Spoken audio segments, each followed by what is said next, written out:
All right. Well, it's a little past time to get started. Had to deal with some technical difficulties. I don't know if you've ever had to deal with that, but happens from time to time. Used to work on computers, and when I did, I always blamed the people using them for the computer problem. Yeah, they're like, this dumb computer. And I'm like, are you sure it's the computer that's dumb? Not sure about that. But they do take up, they do some wacky things from time to time. Technology's nice, but when it works, it's nice. I've asked Brother Bill if he would lead us in prayer before we get started, so go ahead, Brother Bill.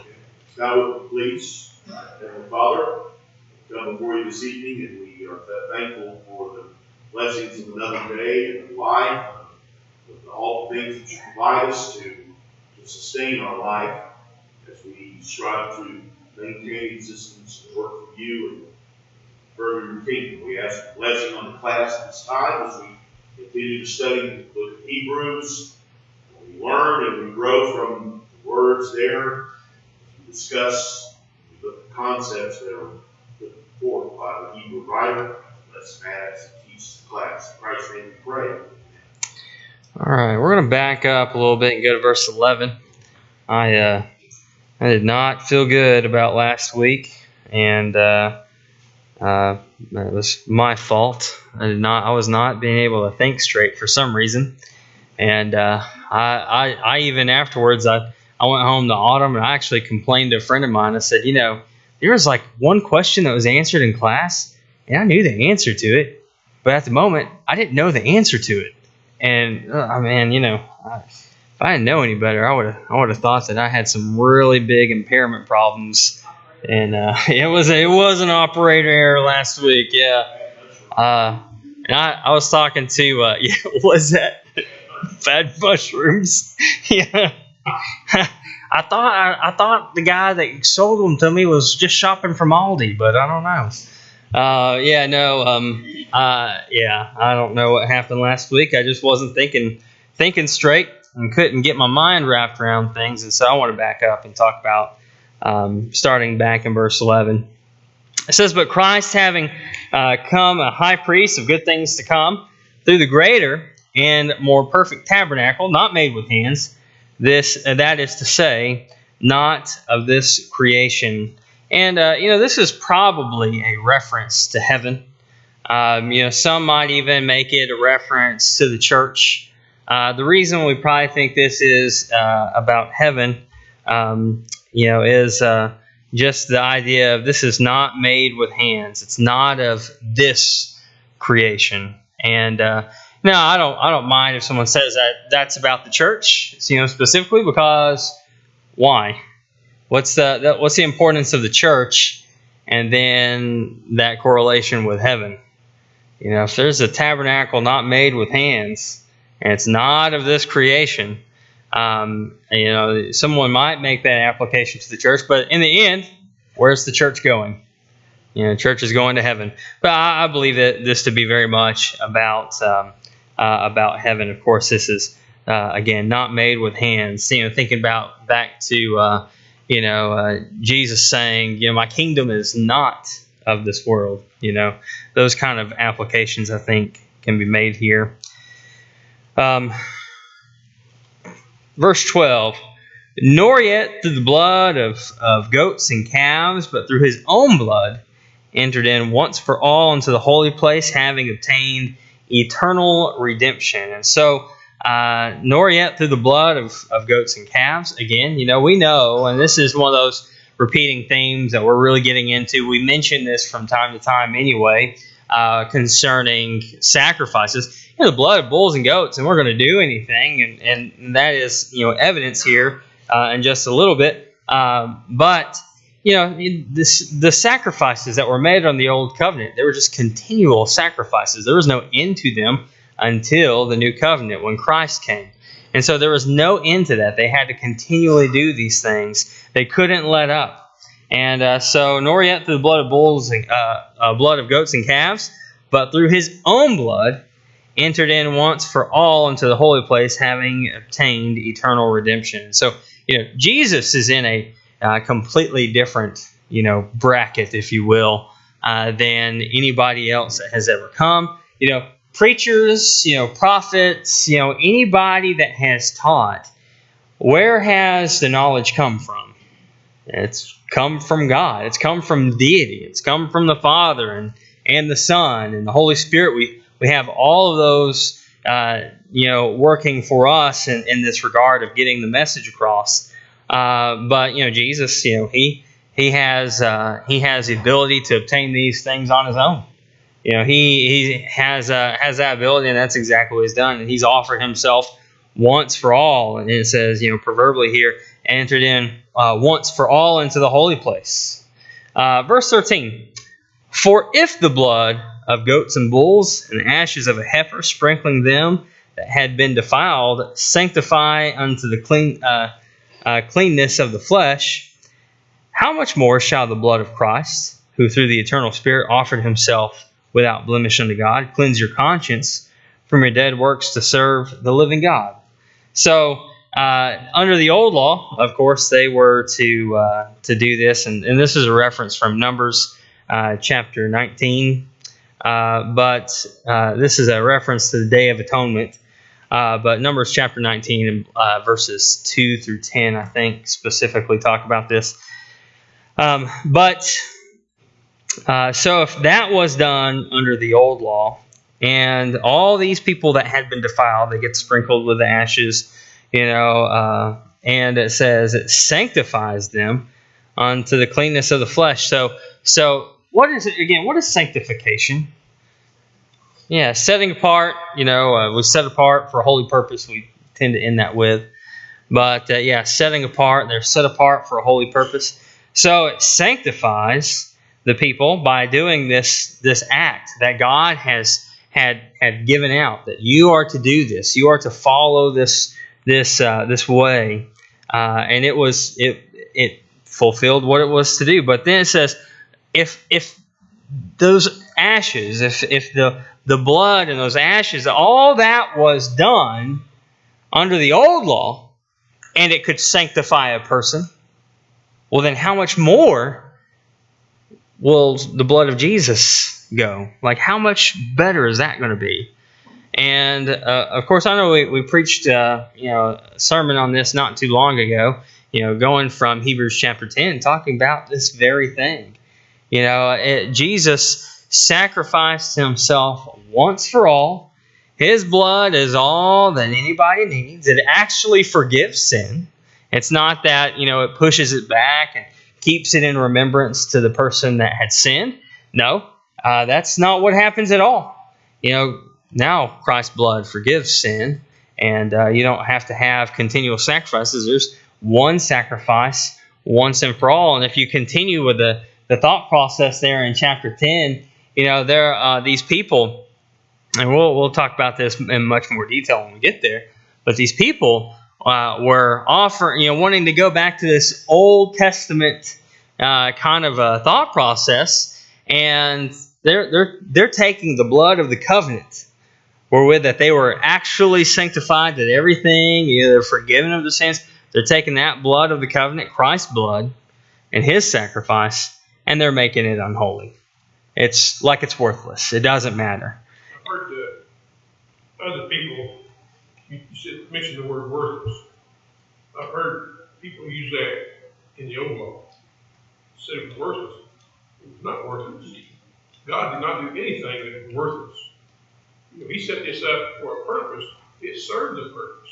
Yeah. It brought us to Christ. So it was surely anything was worthless. It had its place.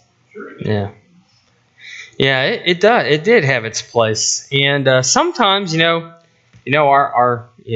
think a lot just because of the Father aspect of the Godhead. I think about that a lot when it comes to my own children and how they respond to things.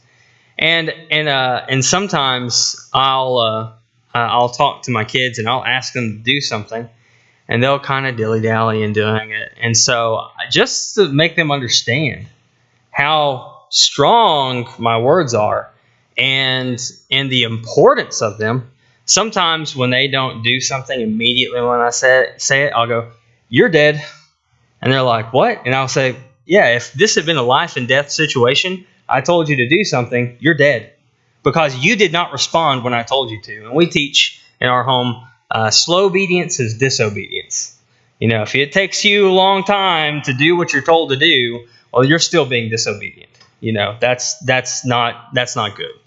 And there have been a couple of occasions where things were important, like we're crossing the street, and I'm saying, "Look, see, these are the instances in which you need to listen. If you can't listen at the small things, how can I expect you to listen when the big things come?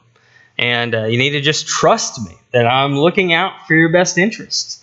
The same thing happens with God. We don't always understand everything that has been set out for us. So I think we have a greater understanding in the New Testament than they did in the Old Law. But they're to do this, and they didn't understand exactly why. Now we have when that which is perfect, we have that which is perfect, the Bible. We look back and we can see all these things and go, okay, so that's why they were told to do this. I mean, just think about from the very first thing, the major thing that everybody thinks about, and the thing we're talking about is sacrifices. I mean, come on. Who wakes up one morning having not been told to do this and just thinks, "You know what? I think I'm going to go slit the throat of an animal and bleed it out and then burn it. Going to disembowel it. I'm going to do all those kind of things, set that aside." Who would think to do that? No, you're not. If anybody's going to do anything like that, they're going to, kill something to eat it. They're not going to just burn it just cause. And that's what they're told to do with these things. They're told to make this sacrifice and to burn these animals. Nobody thinks to do that. Why? This was given as what they were supposed to do, all the way back to the patriarchs. The patriarchs, had been told to offer sacrifices, and they were doing that. And now you see that in the Old Law, they were told to offer sacrifices, and that's what they were doing. And then now we don't have to offer sacrifices because you got one perfect sacrifice.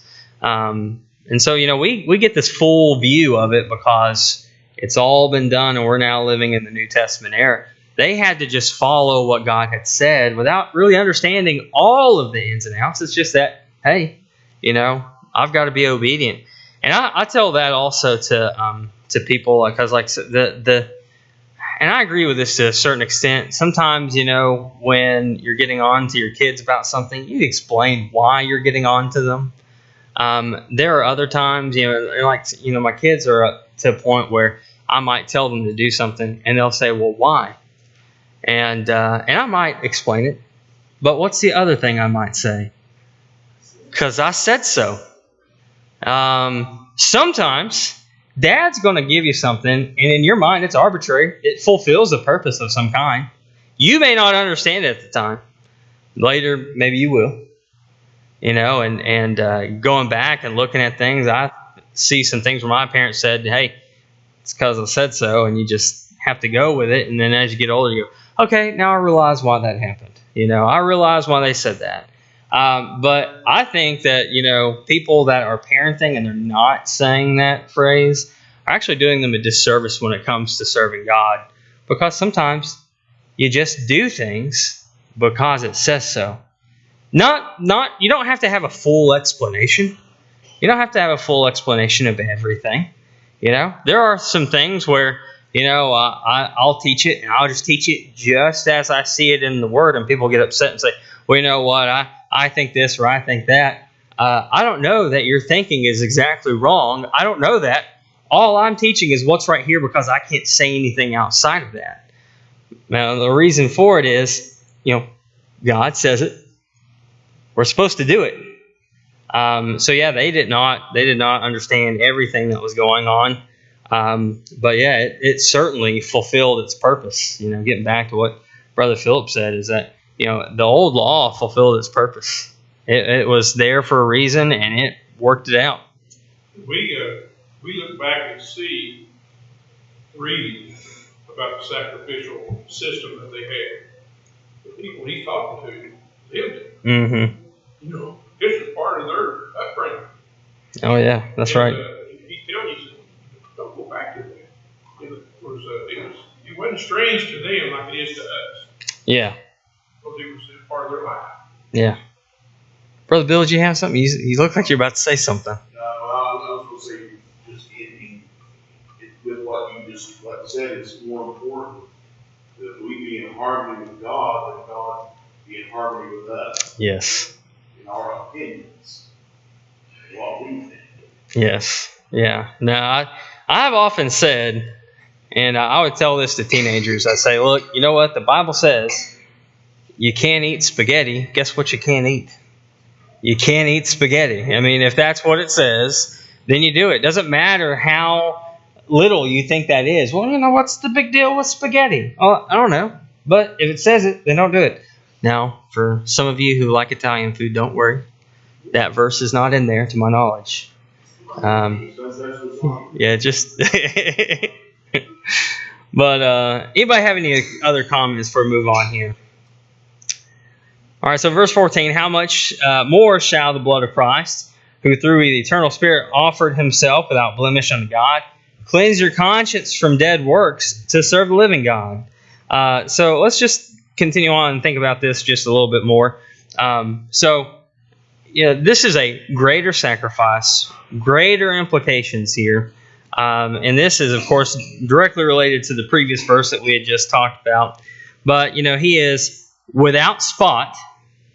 Now, what does that mean here? He is so he is offered without blemish unto God. Now, under the old law, what did that mean? Yeah, it couldn't have any spots. It couldn't have any imperfections. It was a perfect lamb. So now what does this mean with Jesus? Is it talking about the physical nature or the spiritual nature? Yeah, spiritual. It's talking about spiritual things. Here it is. Jesus had no sin. That's why the sacrifice is so important, because there's been none other person to ever live that has gone without sin. And I know we've talked about this recently, but this is very disturbing to me that there are parents out there that are just not caring really about the spiritual well-being of their children by teaching them that they are without sin up to a point. I've seen this multiple times here recently, and it is scary. There's the first time that we heard about this was years ago, and just kind of seen it a little bit more recently. But man, that's scary. That's a scary thought. If a child thinks that, of course, I'm not going to go and preach to, Timothy and Titus and Leandra and say, look, you've got sin. I mean, I really didn't even do that with my older girls that have become Christians, but I didn't browbeat them and tell them that they sinned and that they need to repent. But I didn't do the opposite of that. I didn't say, oh, no, you're fine. And when they came up to me and said, I think I need to become a Christian, go, oh, no, you're fine. They start asking those questions. I need to start studying with them and answering those things. I get it. Everybody matures at a different rate, but we should not. And like I was saying before, there was some parents that had a child, and they were up in their teenage years, and somebody had said, hey, you'd be okay if I talk to them about becoming a Christian? And be like, oh, well, they know what to do.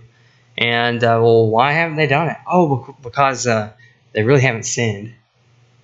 And it's like, oh, okay. They've never once been disobedient. That must be nice, being a parent and never having a child that's never having been disobedient at all ever. That's impressive. But yeah, now that person became a Christian later on. But yeah, that's dangerous. That is a dangerous thing. What if there is no tomorrow? And they have sin. I don't, while I'm doing funerals, I don't preach anybody to heaven or hell. I don't do that. While I'm talking to kids, I'm not telling them that they have sinned or not sinned. That's for them to determine. That's for them to understand on their own. If they understand that, then they're good to go. If they don't understand that, they got some studying to do. I'm not going to tell them whether or not they've done that or not. They have to determine that for themselves. Yes, absolutely. That's right. So of course we have this, without blemish, this perfect sacrifice, and so it's to purge that conscience. This is something that animal sacrifice could not do.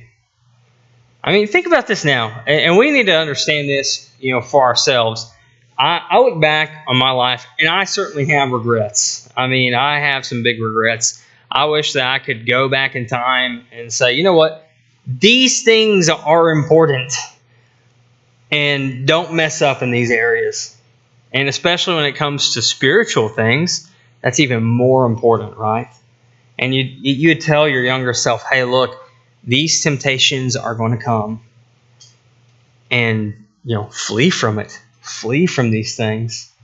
That's what we'd all probably plead with ourselves. So yeah, we all have something that we're ashamed of. Maybe some of us more than others. We have some big regrets, and we may struggle with that. But when we are cleansed by the blood of Christ, we've been forgiven of those things.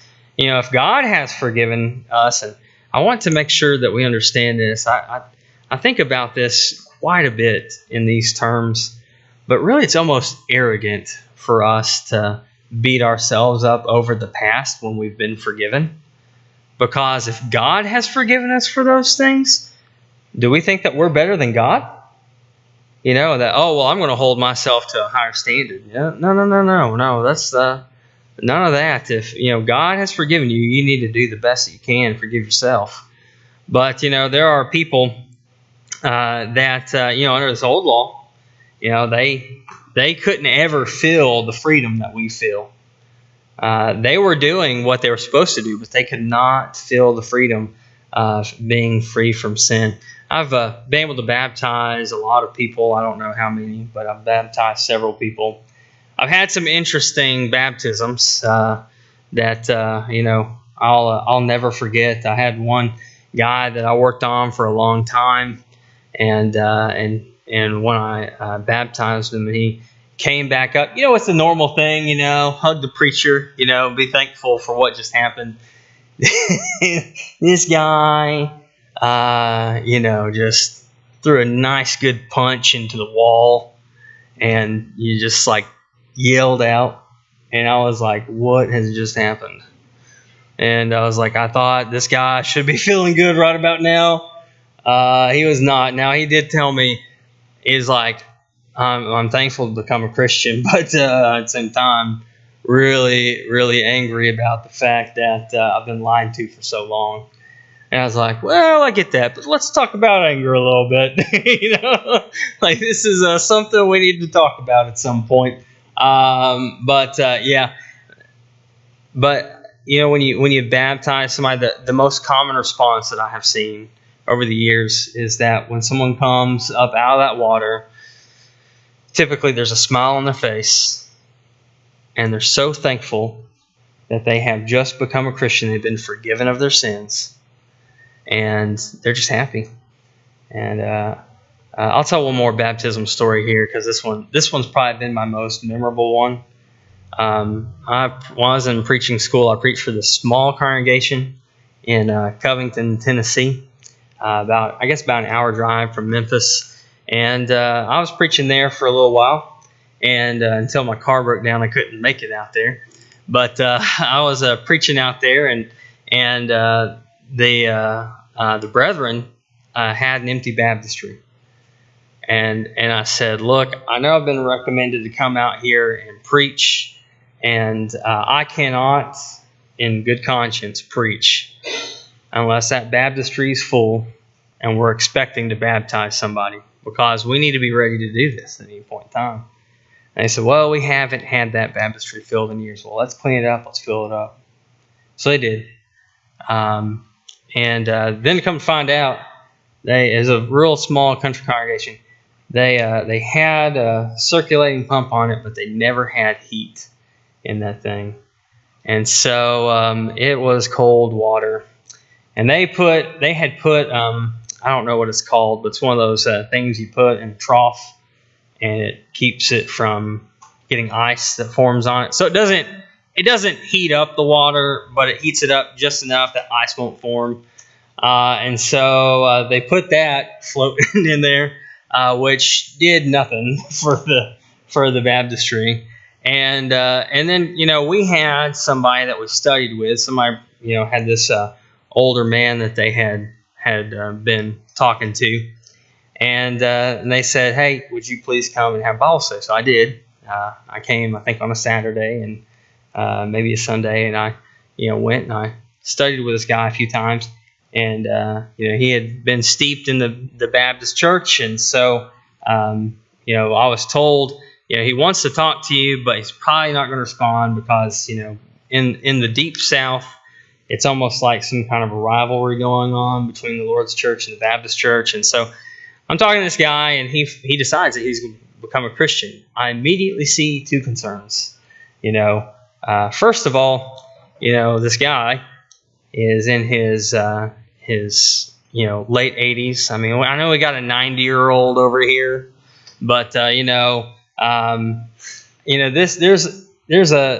guy in his late 80s, and he's really small, and he's really sick, and he's also on oxygen. And I'm thinking, we've got to baptize this guy, and it is February. And it's not warm in Tennessee.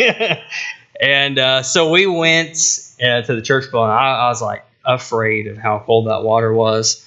Look, I'm going to say this right now. If you've ever been to the Titanic exhibit, they have a place where you can stick your arm into some water and you can feel how cold the water was then and what they had to put up with that night and why so many people died of hypothermia. And I'm going to tell you right now, that water was not much warmer than that. It was really cold, and I thought, great, I want to be a preacher. I'm about to baptize this guy. I'm going to kill him, And I'm never going to be a preacher because this guy's going to die. I'm going to get sued, and I'm just, this is it. And anyway, he everything worked out great. It was freezing cold. He came out of the water, hugged me, partially for warmth, I'm sure. And I helped him get up, and I thought, oh man, this guy is, like this hypothermia right here. He's going to die. This is awful. He gets back on his oxygen. He gets all changed, and I'm concerned for his health. And I say, how are you feeling? And he looked at me, biggest smile ever, and said, I feel great. He's just shivering like a little chihuahua, but he felt great. That was the time that you almost didn't have a preacher here by the name of Matt McBrayer. No, I didn't do that. Have you done that? All my life, I've seen one person die of baptism. Yeah, no, I haven't either. I've heard of people dying before, going to be baptized, which is a terrible thing. But yeah, no, I was thankful. I've heard of similar stories too. I haven't heard anybody die either, so that's good. We got a pretty good record, I think, of that. Unfortunate thing is, about 2 months later, he did die.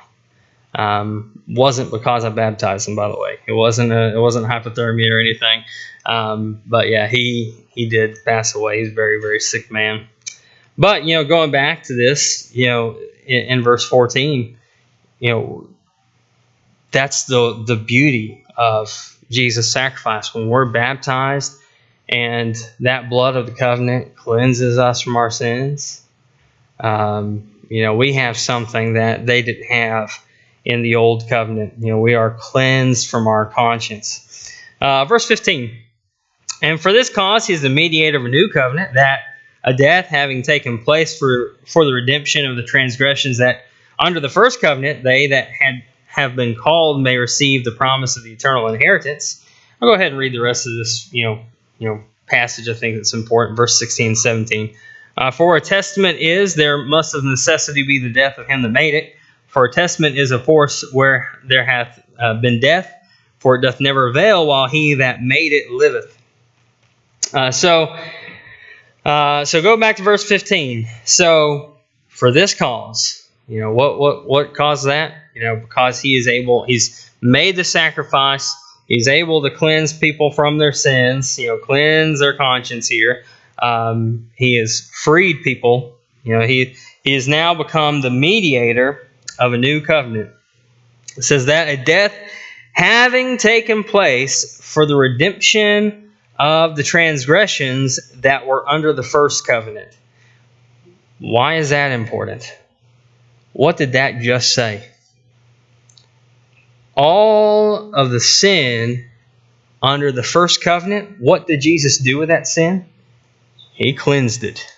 He washed it away.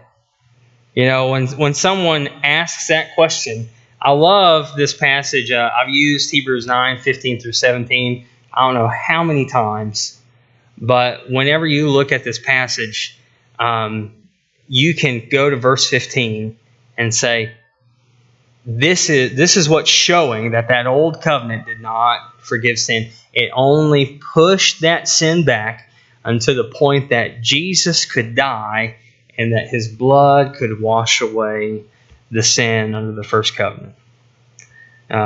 Big important passage.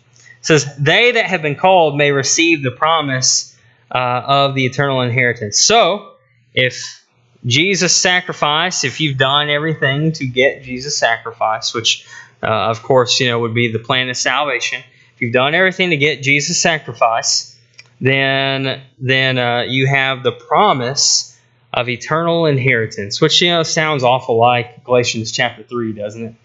But Paul didn't write this, right? Well, I see verses like this, I go, are you sure? Are you sure about that? I'm not going to argue that. I don't believe that we have to argue about that. But I think there's so much evidence that points to Paul. It's hard for me to see any other here for the writer of Hebrews. But yeah, it looks just like Galatians chapter 3. You have the eternal inheritance. How do you get a hold of that? By being baptized into Christ, coming in contact with the blood of Christ through baptism. Verse 16. For where a testament is, there must of necessity be the death of him that made it. And I think these verses go together, so let's just talk about verse 17 as well. For a testament is a force where there hath been death, for it doth never avail, while he that made it liveth. This is the passage that I go to every single time somebody says this phrase or something like it. I want to be saved like who? I want to be saved like the thief on the cross. When people say that, I want to be saved like the thief on the cross, well, there's a big problem with that. The thief on the cross was under the old covenant. He wasn't under the new covenant. And people go, well, how do you know that? How do you know?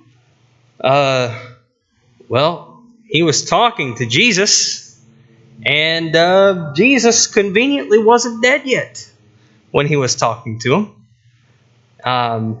This is a big one right here. Also, I saw this the other day, and I thought that this was great. I'm going to have to remember this one for every time someone says this, but when they say, I want to be saved like the thief on the cross, I saw someone say, you're looking at the wrong cross. And man, that is right? You're looking at the wrong cross. Exactly, yeah. Yeah, you wanna yeah. I did have somebody that I sarcastically said, well, good luck with that, buddy. That's no thank you. What are you asking for there? I I want to be saved like the thief on the cross. Really? Well, you'd have to specifically talk to Jesus, and we don't have evidence of that today. Yep. Yeah. Cause what happens? Yeah, he had not died, and you have to. Where a testament is in force, there needs what? You need the death of the testator. You have to have that. The will's offer must pass before the will goes into effect. Yeah, that's right. And, you follow that will to a T. You can't make it up for yourself. You can't do anything else, That's an interesting concept in and of itself when it comes down to a will and how legally you have to follow the will. Even if you don't agree with the will, you have to follow it. And if you don't follow it, then you miss out on the inheritance. And that happens today in life, and it happens a lot spiritually. I guess we're kind of running out of time. Does anybody have any comments before we close out class tonight? Well, I was talking with a friend of mine who's a little bit older than me and a little bit of a mentor to me, and I told him about last week in Bible class. I said, man, I tell you, I felt so awful about that. I said, that was the worst Bible class I think I've ever had in my life. And I told him all that happened and the way I felt about it. And he started making me feel better about some of the things that he had said in the past. And I appreciated that. And I have mentioned from time to time that I did sit through a lesson where there's an older, wise preacher that had preached for years, and he taught on Moses and the ark, but he had the wrong ark. And that was a memorable one. But I apologize for last week. I don't know. I was not thinking well, but I believe this week went just fine. Thank you for your kind attention and your comments. Your good comments make class better.